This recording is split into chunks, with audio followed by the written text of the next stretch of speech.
Tout le monde est bien rangé, tout le monde a sa place, c'est impeccable pour ce départ derrière la voiture. Seulement 7 concurrents pour ce parcours de longue haleine ici, 2840 mètres, uniquement des apprentis au départ. Il n'y a pas trop de lézards avec ce mode de départ, hein. Notre start, voilà, on n'a pas trop de retard dans les départs, sauf un incident éventuellement ou un cheval qui serait mal placé, mais généralement, pour ces soirées-là, les timings sont respectés. Allez, suivons ce début de course. On reprend un peu Gadjo de 40 tonnes. Alors, quel va être le scénario? Bien curieux de voir comment les concurrents vont s'élancer. Coulalis est un petit peu en retrait, va jaillir. Par contre, le 7 va mal partir. Gabi Damet se retrouve en retrait, tout comme l'As Gadjo de 40 tonnes. Ça fonce en tête avec Loverboyzen qui vient s'emparer du commandement et qui va peut-être attendre un dos. Loverboyzen, après 100 mètres, s'est installé en tête. Il a un joli jeu de jambes. Il en profite pour prendre le commandement, débordé aussitôt par un cheval qui fonce à l'extérieur. C'est le numéro 6. La tête pour Loborga d'ici. Loborga d'ici qui prend la tête. Loverboy qui vient en deuxième position. Un petit peu plus loin, Mise du Château qui se rapproche. L'arrière-garde est pour Gadjo de 40 tonnes qui est suivi à distance du 7 Gabi Damet. Comme vous l'avez dit, Gabi Damet a assuré sa mise en jambe, mais c'est habituel pour elle. Elle musarde à la regarde à même quelques longueurs de celui qui ferme la marche du peloton. Là, ce Gadjo de 40 tonnes pour sortir du premier virage. Le Borga d'essai, seul au commandement, elle pointe les oreilles. La jument est fraîche dans son sillage. Loverboy Zen qui a un bon parcours. Le favori vient sur un troisième rang côté corde. Nefertiti Boom. On se range côté corde également avec le numéro 4. Miss du Château et Andy Daz qui laisse à deux nez au vent Floris Van den Abel avec ce numéro 5 Coulalis. Oui, et je pense que la hiérarchie pour le moment ne va pas beaucoup changer pendant pas mal de mètres avec le 6 Loborga d'Issé qui mène le bal. En deuxième position Loverboyzen qui est suivi par Nefertiti Boom. Voilà pour les trois premiers pour aborder le début de la ligne d'en face. Derrière on suit en retrait avec Miss du Château. Notez que Gadjo de 40 tonnes et Gabi Damet composent toujours les derniers rangs.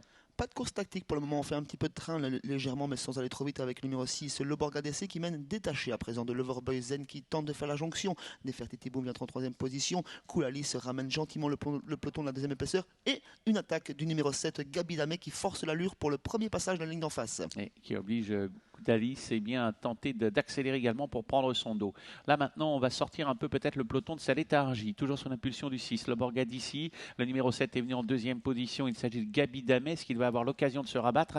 Oui, c'est fait car on lui a laissé l'ouverture avec le 3 Loverboyzen. La quatrième place elle est pour Coulalis, la cinquième pour Nefertiti Boom qui se fait un peu endormir pour le moment et un peu plus loin il y a le 4 Miss du Château. On ferme toujours la marche avec l'As Gadjo de 40 tonnes précédé par Miss du Château, elle-même précédée par Nefertiti Boom, le favori qui est seulement en cinquième position. C'est un tour un peu plus d'un tour de l'arrivée avec le Borga d'essai toujours seul au commandement. Dans son sillage à présent c'est Gabi Damet, Loverboyzen en troisième position qui voit passer son extérieur le numéro 5 Coulalis. On s'est glissé dans son sillage avec Nick Vervloet et le numéro 2, le favori Nefertiti Boom. Oui, c'est pas mal ce qu'a fait le partenaire de Nefertiti Boom. Il s'est sorti du piège de la corde et du coup il se fait ramener par Coulalis.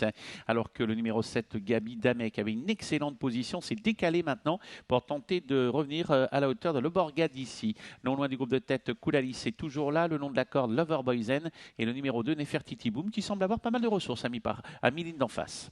L'animatrice est rejointe à présent par Gabi Damet, une autre femelle. On fait la corde avec le Loverboyzen qui s'infiltre en troisième position. Quatrième place pour Coulalis. Cinquième place toujours pour le favori Nefertiti Boom et Miss du Château qui tente quelque chose à l'arrière-garde. Oui, et le dernier tournant est en vue. Loborga a l'avantage toujours. Attention dans son dos, Loverboyzen qui ne pouvait pas rêver meilleur parcours. Coulalis est là et Nefertiti Boom est obligé d'enclencher maintenant. Il a des ressources Nefertiti Boom. Il va faire l'arrivée car il semble venir avec pas mal de ressources. Miss du Château est obligé de contourner ses adversaires. Sortie du tournant, Loborga qui contrôle dans son dos Loverboyzen suivi encore par Nefertiti Boom qui s'annonce maintenant, qui devrait prendre une place si tout se passe bien. Miss du Château n'a peut-être pas dit son dernier mot. Entrée de ligne droite, toujours sous l'impulsion de l'animateur de la première heure, Loborga d'ici qui a l'avantage. Loverboyzen essaye de garder une place en pleine piste. Miss du Château termine bien. On essaye de se relancer avec Coulalis 100 mètres de l'arrivée. C'est fait pour Loborga d'ici qui va survoler cette épreuve. Derrière, il y a bataille avec Miss du Château. Loverboyzen qui revient le long de la corde et en pleine piste, un concurrent qui termine correctement. C'est le 6 Loborga d'ici qui va l'emporter. La deuxième place, elle est disputée